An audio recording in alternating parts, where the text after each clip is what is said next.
I will introduce the queen into a custom-designed tank, simulating a perilous swamp habitat. Home to its true ruler, the Mudskipper. Over the next 100 days, can this solitary queen build an army powerful enough to challenge the king?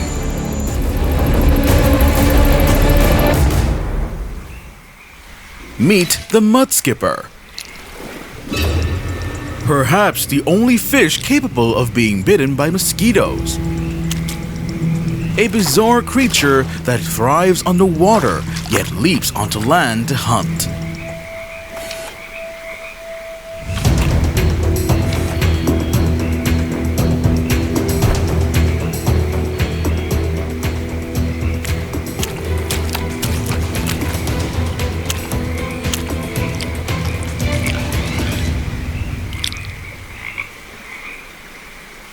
Its presence ashore looks completely calm, yet remain deeply threatening. Meanwhile, the queen begins her own journey.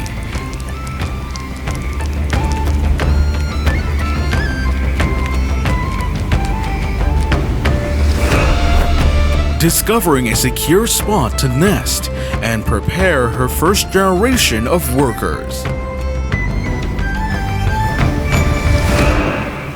Back to the bank, the Mudskipper rests motionless, watching like an absolute monarch, monitoring every single movement within its domain. On day 22, the first worker ants emerged to forage, but the outside world proved vastly harsher than anticipated. The terrain was brutal, food was scarce, and danger lurked everywhere. As expected, the Mudskipper immediately detected their movement.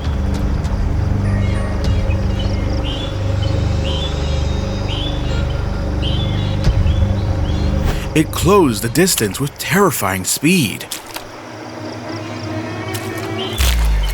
devouring a worker ant in the blink of an eye.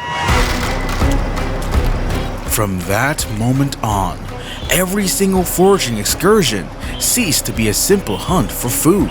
It became a deadly gamble for survival itself. Day 50. I gradually introduced crabs, toads, turtles, and frogs into the tank.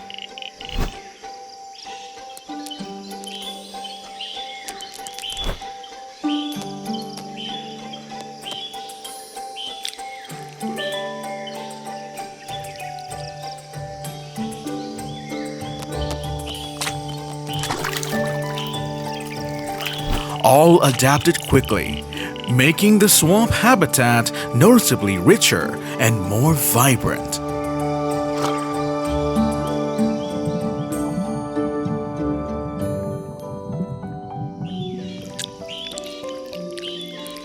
Soon, a crab abandoned a half-eaten fish on the mudflat. Detecting the meal, the ants immediately marched out to claim the leftover bounty.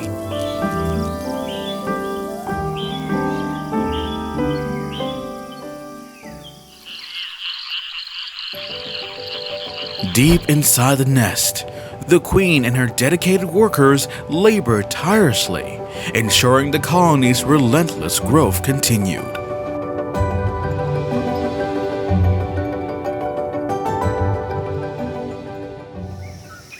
The diligent workers continued foraging tirelessly, carrying everything from tiny crumbs to the massive carcass of a cricket.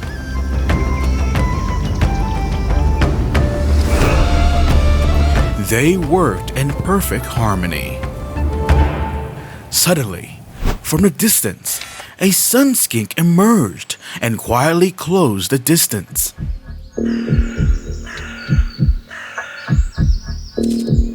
It concealed itself, watching the ants intently like a nosy neighbor peeking through a window. However, after careful calculation, the predator realized this organized army was not an easy meal. Deciding against an attack, the lizard slipped away silently. Even a formidable hunter like the skink must respect the overwhelming power of a united colony.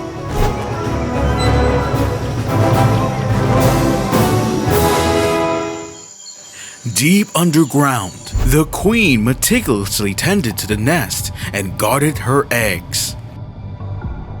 Surrounding her, dedicated worker ants moved in and out constantly, nursing the growing larvae and ensuring the entire fortress operated without a single hitch.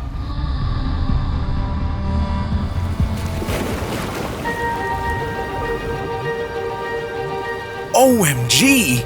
The tide surged, and rising waters rapidly submerged the mudflat.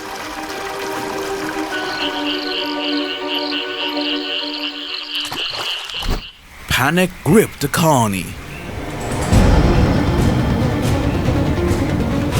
Workers scrambled to escort the queen, desperately rushing eggs and larvae to higher ground.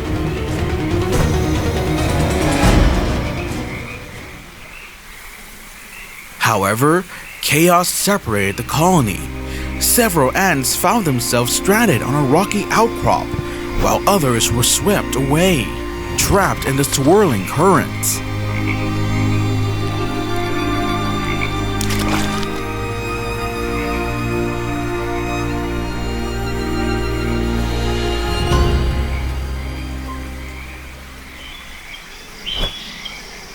The tension was palpable. Seizing the moment, the Mudskipper grew bolder than ever. Capitalizing on the elevated water level, it easily swam deep into previously unreachable territory, closing the distance and closing in directly on the fleeing ants.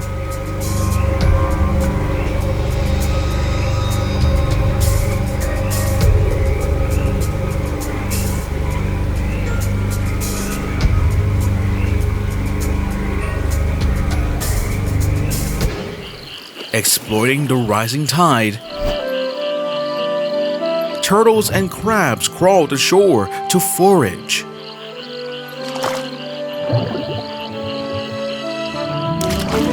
They roamed casually along the water's edge, making the most of this highly favorable hunting window.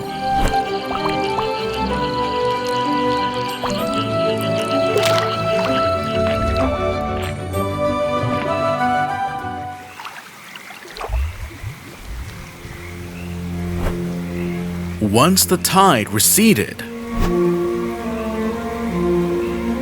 an aggressive mudskipper stubbornly refused to return to its familiar pool. Overconfident, it lingered behind to confront the colony.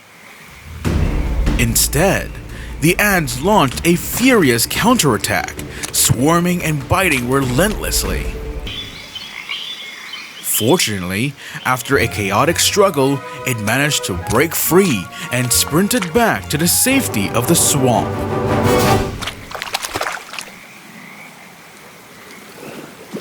Following that encounter, the Mudskippers lost their aggressive edge.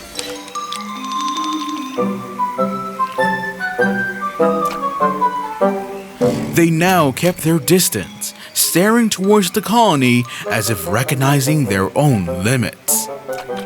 The mainland was no longer a territory they could recklessly invade.